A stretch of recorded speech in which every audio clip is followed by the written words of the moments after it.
पूर्णिमा के दिन आप शाम को प्रदोष काल के समय 4:30 बजे से 6 बजे के बीच में 1 लोटा पानी, उसमें 5 बेलपत्र रखकर, 1 कमलगट्टा डालकर भगवान चंद्रेश्वर महादेव के नाम से भगवान शंकर को चढ़ा दीजिए। आपकी जो कामना हो वो कामना कर चढ़ाएं। विनती करें चंद्रेश्वर महादेव को और निवेदन करें कि हमारा ये कार्य सफल हो। केवल पूर्णिमा के दिन चढ़ाइए, कार्तिक पूर्णिमा तक क्या फल मिलता है हमको जरूर बताइए। भी पूर्णिमा की रात्रि को और कार्तिक पूर्णिमा की रात्रि को गर्भवती नारी अपनी नाभि पर यदि चंद्र की दृष्टि पड़वा लेती है तो बच्चा विकलांग पैदा नहीं होता है। गर्भ से जो बालक होगा श्रेष्ठ होगा, विद्वान होगा, चतुर होगा, पढ़ने में होशियार होगा, क्योंकि ये चंद्र की किरणें जब समुद्र में उछाल ला सकती हैं तो आपके जीवन में भी तरक्की ला सकती है, उछाल ला सकती है। पूर्णिमा के दिन अगर आप शिव का स्मरण करो, पूर्णिमा के दिन चावल का एक आखा दाना जानते हो, पूरा खंडित चावल नहीं, कितना चावल, 1 दाना चावल का शंकर भगवान के शिवलिंग पर समर्पित करिए। 1 बेलपत्र जिसका डंडी का मुख अपनी ओर हो, जहां से चावल चढ़ाया है, उस चावल के ऊपर अपनी कामना कर रख दीजिए और चंद्रमौली भगवान का स्मरण करिए। कौन से भगवान? शंकर भगवान का सर्वश्रेष्ठ सुंदर नाम है चंद्रमौली। चंद्रमौली भगवान का स्मरण करिए, अपनी कामना कर बेलपत्र समर्पित कर शिव जी पर 1 लोटा पानी, 1 जल पात्र समर्पित करो, कलश से जल चढ़ा दीजिए, नैनों में वो जल लगाकर अपनी कामना कर वापिस घर को आइए।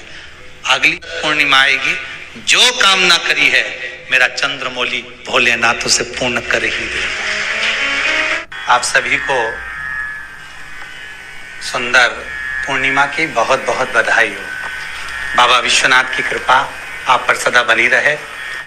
आ गया पूर्णिमा की रात्रि, बड़े से बड़ी बीमारियां, बड़े से बड़े रोग, बड़े से बड़े कष्ट इस पूर्णिमा की रात्रि को छूट जाते हैं। दमे की बीमारी, श्वास की बीमारी, अनिद्रा की बीमारी, रात्रि को जगना, ये सारी बीमारियां पूर्णिमा की रात्रि को अगर व्यक्ति अपने जीवन को सुखमय बनाए, अपने जीवन को आनंदमय बनाए तो सब छूट सकता है। पूर्णिमा की रात्रि को पीपल के पत्ते 5 लेकर उसके ऊपर खीर डालकर रात्रि को खा लेने से महाराज दमे की बीमारी, श्वास की बीमारी रुक जाती है।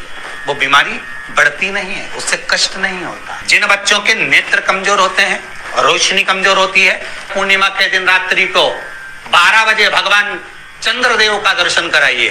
5 से 7 मिनट तक नयन मिलाए चंद्रदेव के साथ और बाद में एक पीपल के पत्ते पर खीर जो चंद्र के नीचे रखी हुई है उसी खीर को चटा दीजिए। फिर चंद्र का दर्शन कराओ, फिर खीर को चटा दीजिए। महाराज नयन की ज्योति बढ़ती है, नींद नहीं आती तो निंद्रा देवी प्रवेश करती है, निंद्रा अच्छी आती है, आनंदित होता है। महाराज जिस व्यक्ति के शरीर में गांठ पड़ जाती हो, शरीर काला पड़ जाता हो, चट्टे पड़ जाते हो या दांत खाज खुजली हो जाता हो, उसके लिए भी पूर्णिमा की रात्रि को 12 बजे महाराज भगवान चंद्रदेव के लिए 21 दिए जलाए जाते हैं। उस 21 दिए की कालोच एक थाली में इकट्ठी करी जाती है, कालोच को इकट्ठी कर शरीर में गाय के घी के साथ में जहां जहां जगह पर चट्टे हैं, गांठ है, वहां लगाया जाता है। उसको 5 या 7 दिन लगाइए। उसके बाद में रोज प्रतिदिन लगाने के आधे घंटे बाद स्नान कर लीजिए, आराम लगना प्रारंभ हो जाता है। आज पूर्णिमा की रात्रि से लेकर कार्तिक पूर्णिमा की रात्रि के बीच में जो दामोदर भगवान का, कृष्ण का, शिव का मंगल आनंद करेगा, अभिषेक करेगा, पूजन करेगा, स्मरण करेगा, उसके सारे दुख दरिद्र दूर हो जाएंगे। रात्रि को आप बड़े प्रेम से खीर बनाओ, चंद्रदेव की साक्षी में रखो, भोग लगाओ भगवान श्री हरि को। बन सके अगर लक्ष्मी की कमी है, लक्ष्मी नहीं आ रही है, व्यापार नहीं चल रहा है, तकलीफ बहुत ज्यादा है, घर में कष्ट है, कर्जा ज्यादा है, तो एक तांबे के कलश के ऊपर, तांबे के कलश में पानी भरना, कटोरी रखना, उस पे लक्ष्मी जी की मूर्ति रखना। लक्ष्मी जी की मूर्ति नहीं हो तो चांदी का सिक्का रखना। उसके सम्मुख में आप 31 दीपक 31 दीपक घी के लंबी बाती के जला देना। महाराज एक एक कमल गट्टा उस 31 दिए के अंदर डाल देना और लक्ष्मी जी का पूजन करना, लक्ष्मी जी का स्मरण करना, खीर का भोग लगाना, पान के पत्ते पर खीर रखना, 5 पत्ते पर खीर का भोग लगाना और माता लक्ष्मी से विनती करना। सुबेरे 4 बजे तक वो रखे रहने देना, सुबह 4 बजे वो उठाना, लक्ष्मी को वापिस तिजोरी में या सिक्का हो तो उसको अलमारी में रख देना।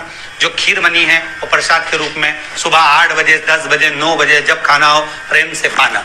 माता जो दिए लगाए हैं वो ठंडे हो गए होंगे, उनको रखे रहने देना, बाद में काम आते रहेंगे, या दिए विसर्जन करना हो तो आपकी मर्जी है। पर वो मिट्टी के दिए लगेंगे, आटे के दिए नहीं लगेंगे, मिट्टी के दीप लगाना है आपको। 31 में घी के दिए लगाना है। लक्ष्मी जी का पूजन करो, कंकु, चावल, हल्दी, मोली से, सब तरह से। पूर्णिमा की रात्रि को सुख मिलेगा, आनंद मिलेगा, लक्ष्मी की वृद्धि होगी, कार्य सिद्धि होगी। दूसरा क्रम, पूर्णिमा के दिन आप शाम को प्रदोष काल के समय 4:30 बजे से 6 बजे के बीच में 1 लोटा पानी, उसमें 5 बेलपत्र रखकर, 1 कमल गट्टा डालकर भगवान चंद्रेश्वर महादेव के नाम से भगवान शंकर को चढ़ा दीजिए। आपकी जो कामना हो वो कामना कर चढ़ाएं, विनती करें चंद्रेश्वर महादेव को और निवेदन करें कि हमारा ये कार्य सफल हो। केवल पूर्णिमा के दिन चढ़ाइए, कार्तिक पूर्णिमा तक क्या फल मिलता है हमको जरूर बताइए। भी पूर्णिमा की रात्रि को और कार्तिक पूर्णिमा की रात्रि को गर्भवती नारी अपनी नाभि पर यदि चंद्र की दृष्टि पड़वा लेती है तो बच्चा विकलांग पैदा नहीं होता है। गर्भ से जो बालक होगा श्रेष्ठ होगा, विद्वान होगा, चतुर होगा, पढ़ने में होशियार होगा, क्योंकि ये चंद्र की किरणें जब समुद्र में उछाल ला सकती हैं तो आपके जीवन में भी तरक्की ला सकती है, उछाल ला सकती है। पूर्णिमा के दिन अगर आप शंकर भगवान को 1 लोटा पानी अगर शिव को समर्पित कर रहे हो, श्वेत पुष्प को रखकर शंकर जी के ऊपर सफेद फूल को चढ़ाकर अगर 1 लोटा जल भी, एक पात्र जल भी शंकर को समर्पित कर रहे हो तो ये लक्ष्मी के लिए ही तो कर रहे हो। और कौन सी लक्ष्मी? पूर्ण लक्ष्मी। पूर्ण लक्ष्मी पार्वती के यहाँ जब पहुंची, माता पार्वती जी ने लक्ष्मी जी को देखा और सरस्वती को देखा तो पूछा कि बात क्या है, क्या हो गया ऐसा, क्या हुआ, क्या है ऐसा जो तुम दोनों आज मेरे पास में आई, क्या हुआ? पार्वती जी कुछ बोलती, शिव जी का ध्यान माता सरस्वती की ओर और लक्ष्मी की ओर गया और भगवान शंकर जान गए कि आज भगवान नारायण ने लक्ष्मी जी को अपूर्ण कहा है। अब देखिए माता पार्वती क्या कर सकती है, इसको पूर्ण बनाने के लिए करेगी क्या? क्या हुआ? माता सरस्वती जी बोली लक्ष्मी को अपूर्ण कर दिया। अपूर्ण कर दिया? हाँ, तो क्या सोचना उसके लिए, इसको मैं अभी पूर्ण बना देती। माता जगत जननी पार्वती ने गोदी में विराजमान गणेश जी को उठाया और उठाकर लक्ष्मी जी की गोद में दे दिया। ले लक्ष्मी, आज से तू पूर्ण हो गई। लक्ष्मी आज से तू पूर्ण है।